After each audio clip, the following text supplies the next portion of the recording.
안녕하세요. 피탐성 피처의 교회와 함께하는 성경 공부에 오신 피처의 성도님들, 긴 연휴를 마치고 일터로 또 학교로 내 사업장으로 돌아가기가 유독 더 어렵게 느껴지시는 분들도 계실 텐데요.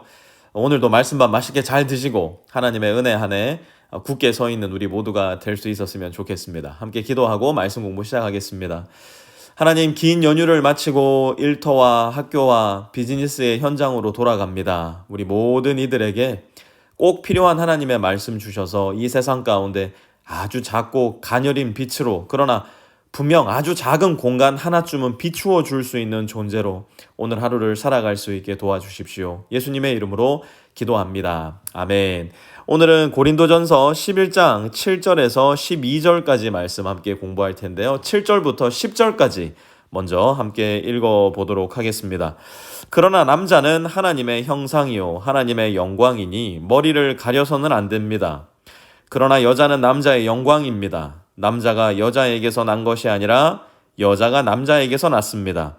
또 남자가 여자를 위하여 지으심을 받은 것이 아니라 여자가 남자를 위하여 지으심을 받았습니다. 그러므로 여자는 천사들 때문에 그 머리에 권위의 표를 지니고 있어야 합니다. 아멘. 어제에 이어서 참 이해하기 쉽지 않은 말씀, 해석하기 대단히 난해하고 어려운 말씀이 계속되고 있는데요. 사실 어제 오늘 본문은요, 정말 해석도 다양하고요. 교회와 신학계 안에 일치된 정통 해석이 존재하지도 않습니다. 어제 오늘 본문 읽으면서 이 성경 왜 이렇게 어렵냐 싶었던 분들 계실 텐데요. 제일 어려운 본문이었기 때문에 그런 겁니다. 이런 본문들은 너무 고집스럽게 내 해석이 맞아, 네 해석이 틀려, 이렇게 결론을 쉽게 내버리는 게 오히려 위험할 수 있습니다. 그럼에도 불구하고 명확하게 해석되는 지점까지는 분명 나아가 보는 시도가 있어야 할 텐데요. 먼저 언뜻 보면 오늘 본문은 남자와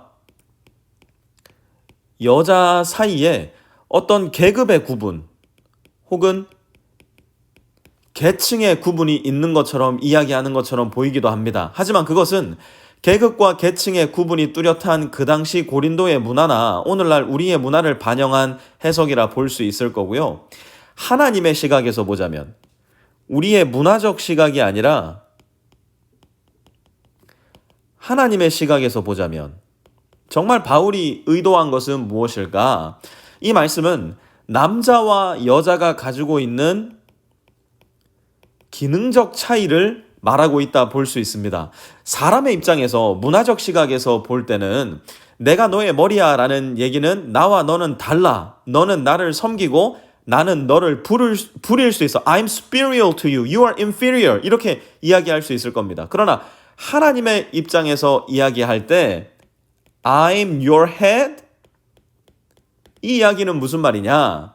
내가 너를 책임진다는 이야기예요. 내 목숨을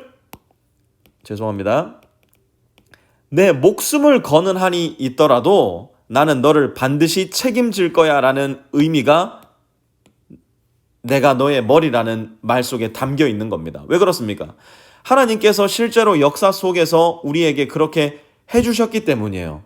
예수 그리스도의 십자가로 말미암아 높고 높은 보좌에 앉아 계셨던 하나님께서 이 세상 가운데로 내려오셨고, 이 십자가 안에서 내가 너를 책임진다는, 내가 너의 모든 죄를, 내가 너의 모든 죄악의 찌꺼기 하나까지도 책임진다는 의미가 이 십자가에 담겨 있기 때문이에요. 그러므로 남자가 여자의 머리라는 이야기, 여자가 남자에게서 났다는 이야기는 남자에게는 십자가의 길을 거쳐서 여자를 지켜주어야 한다는, 특히 나의 아내를 지켜야 한다는 영광스러운 의무와 책임, 기능이 있다는 겁니다. 다시 한번 말씀드립니다. 남자가 여자의 머리라는 것, 여자가 남자에게서 났다는 것은 무슨 의미이냐?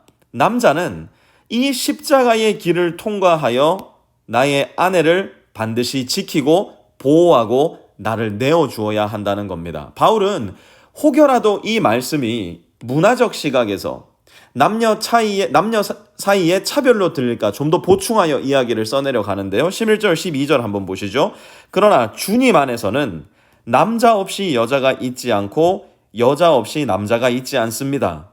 여자가 남자에게서 난 것과 마찬가지로 남자도 여자의 몸에서 났습니다. 그리고 모든 것은 다 하나님에게서 났습니다. 아멘. 여러분, 이 말씀이 2022년을 살아가는 우리에게는 지극히 당연하고 자연스럽게 들리지만요, 2000년 전 그레코 로만 시대를 살아가던 고린도 사람들, 더 나아가 유대인들에게는요, 이 말씀 정말 받아들이기 어려운 말씀이었습니다. 바울이 지금 무슨 말을 하는 겁니까? 주님 안에서는 남자 없이 여자가 있지 않고 여자 없이 남자가 있지 않습니다. 여자가 남자에게서 난 것과 마찬가지로 남자도 여자에게서 났습니다. 무슨 말입니까? 남자와 여자가 평등하다는 거예요. 남자와 여자가 동등하다는 거예요. 누구에게요? 하나님의 시각이에요. 남자와 여자 사이에는 역할의 차이가 있을 뿐 존재가 가진 무게의 차이는 없다라는 겁니다. 바울은 갈라디아서에서도 이 말씀을 매우 분명하고 정확하게 강조했는데요. 갈라디아서 3장 28절을 보면요, 이렇게 말씀합니다. 유대 사람도 그리스 사람도 없으며 종도 자유인도 없으며 남자와 여자가 없습니다.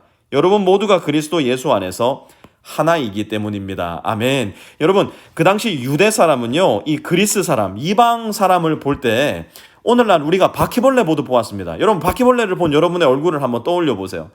딱 그 얼굴이 그 당시 이방인을 바라보던 유대인의 얼굴이었어요.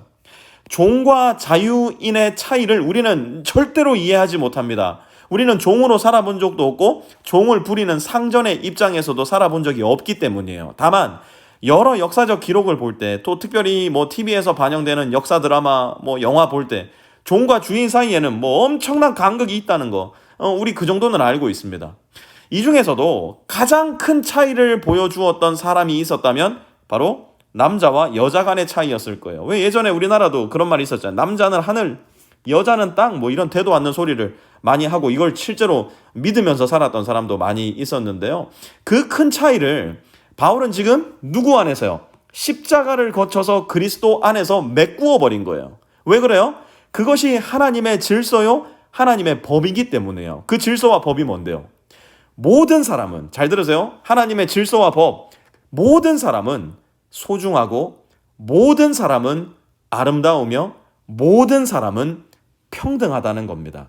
다른 말로 모든 사람을 하나님께서 사랑하신다는 이야기예요. 그래서 오늘 말씀의 결론을 내립니다. 오늘 말씀 코치님들 잘 들으시고 또 내가 어떻게 말씀 나눠야 될지 모르겠는 말씀 코치님들은 이렇게 그대로 나누어 주셔도 괜찮습니다. 오늘 말씀의 결론은 하나님 안에서 우리 모두는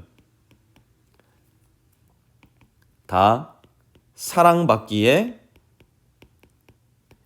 충분한 사람들입니다.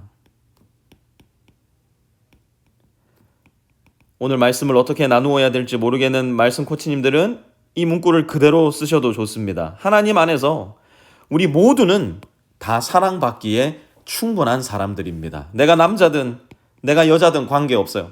내가 3성을 다니든 내가 4성을 다니든 관계없는 이야기예요. 내가 가정을 돌보는데 주력하는 전업주부든 내가 밖에서 일하면서 아이를 돌보는 워킹맘이든 차이가 없다는 겁니다. 내가 예수를 믿은 지 불과 일주일 된 사람이든 내가 예수를 믿은 지 100년이 된 사람이든 관계없습니다. 우리 모두는 하나님 안에서 다 사랑받기에 충분한 사람들입니다. 그러므로 만약 내가 사랑하기를 거부한다면, 저 사람과 나 사이에 철벽을 치고 절대로 이쪽으로 넘어갈 수 없어, 너는 절대로 이쪽으로 올 수 없어, 이 철벽을 무너뜨리지 않는다면 우리는 하나님의 질서와 법도를 무시하고 나의 질서와 법도를 고집하는 어리석기 그지없는, 전 이렇게 얘기하고 싶어요, 신성모독자.